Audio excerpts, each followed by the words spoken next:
बिस्मिल्लाहिर्रहमानिर्रहीम रब्बे यस्सिर वला तुअस्सिर वतम्मिम बिल खैर।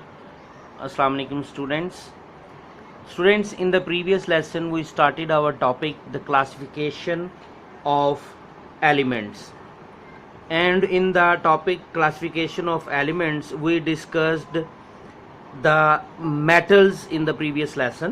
हमने metals के बारे में पढ़ा और देखा कि metals जो हैं उनकी क्या properties हैं और उनके बारे में हमें इंफॉर्मेशन मिली। और इसके साथ साथ हमने सम कॉमन मेटल्स जो थे उनको उनके नाम विद सिंबल हमने याद भी किए। आज हम बात करेंगे नॉन मेटल्स की।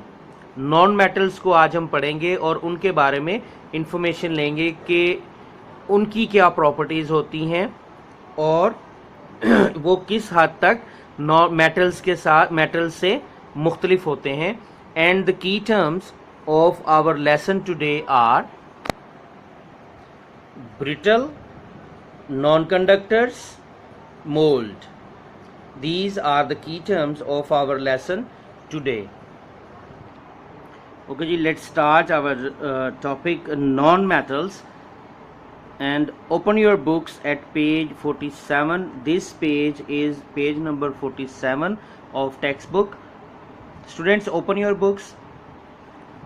books at page 47. This is page number 47.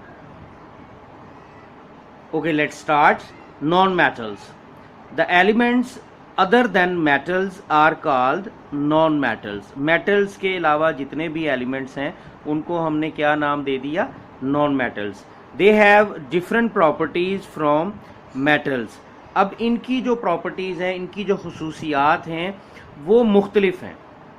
metals के मुकाबले में इनकी जो properties हैं वो उनसे definitely मुख्तलिफ हैं। Non-metals can be solids, liquids और गैसेस। नॉन मेटल जो हैं ये सॉलिड भी हो सकते हैं, लिक्विड्स भी हो सकते हैं और गैसेस भी हो सकते हैं। Solid non metals are brittle. अब ये इनकी भी प्रॉपर्टीज शुरू हो गई हैं, इनके भी आपने पॉइंट्स बना के इनको याद करना है कि solid non metals are brittle and you cannot mold or shape them.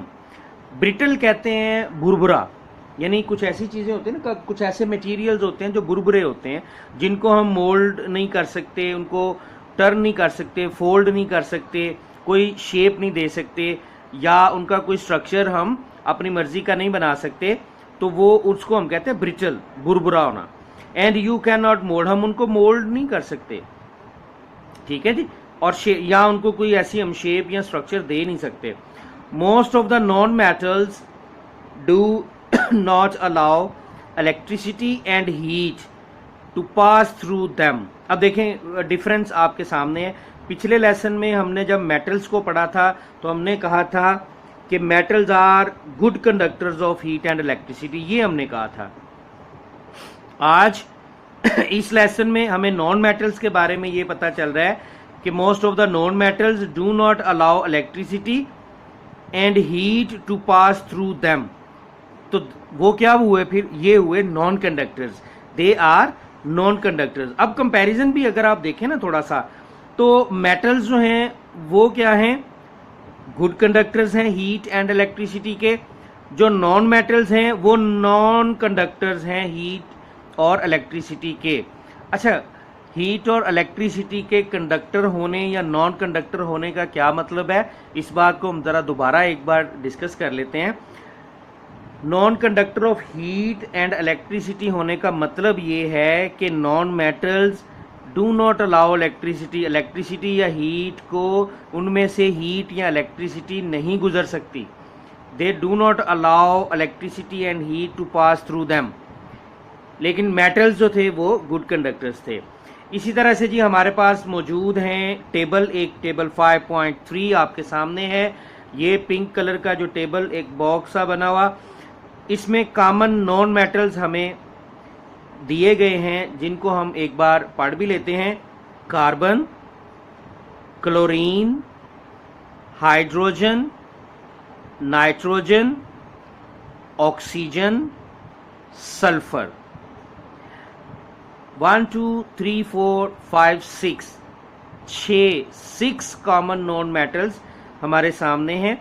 करना क्या है, हमने जिस तरह से हमने मेटल्स के भी पॉइंट्स बना के तो उसकी प्रॉपर्टीज़ को याद कर लिया था, इसी तरह आज का हमारा काम है कि हमने नॉन मेटल्स की भी प्रॉपर्टीज़ के पॉइंट्स बनाने हैं।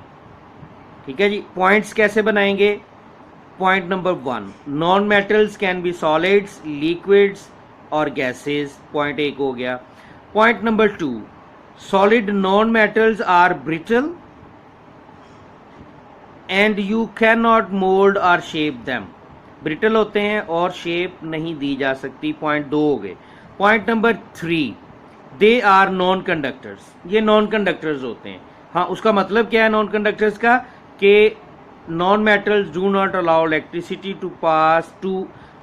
And heat to pass through them. और उसके बाद आपने ये 6 के 6 नाम याद कर लेने हैं। यही आज की हमारी डायरी है कि क्या करना है, प्रॉपर्टीज़, नॉन मेटल्स की प्रॉपर्टीज़ आपने याद कर लेनी है पॉइंट्स बना के। और ये 6 नाम नॉन मेटल्स के 6 नेम्स दिए गए हैं, इनको भी आपने याद कर लेना है। लिखने वाला काम अभी नहीं है। हाँ, ये जो रफ पे आप पॉइंट्स बनाने हैं वो आप लिख के ही बनाएंगे। डेफिनेटली लिख कर पॉइंट्स बना लें और फिर उनको जल्दी से याद कर लें।